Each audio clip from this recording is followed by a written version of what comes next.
ফাতিমা ওঠো, কিন্তু সাইয়েদনা আলী রাদিয়াল্লাহু তাআলা আনহু বললেন কি জন্য উঠবো? আল্লাহ রাসূল সাল্লাল্লাহু আলাইহি ওয়াসাল্লাম বললেন তাহাজ্জুদের জন্য। আলী রাদিয়াল্লাহু তাআলা আনহু একটু কৌশল করে বললেন, আমাদের রুহু তো আল্লাহর হাতে। রুহু কার হাতে? আল্লাহ যখন রুহু ফিরায় দিবে তখন ঠিকই উঠবো, পড়বো তাহাজ্জুদের নামাজ, পড়বো রুহুটা ফিরে আসুক, পড়বো। একটু কৌশল করলেন। তা রাসূল সাল্লাল্লাহু আলাইহি ওয়াসাল্লাম এই কৌশলটারে পছন্দ করলেন না। রাসূল সাল্লাল্লাহু আলাইহি ওয়াসাল্লাম আমি বলা মাত্রই যেন উঠে যায়।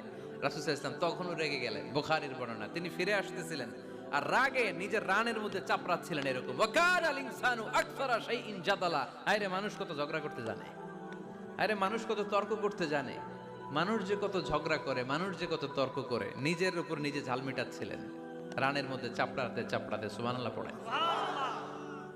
আক্রমণ করলে রাখতেন না, ওটের নারী ভুড়ি চাপিয়ে দিলে রাখতেন না, কিন্তু ধর্মীয় বিধান লঙ্ঘিত হলে বিশ্বনবী রেগে যেতেন, চিল্লায় এখন সুবহানাল্লাহ।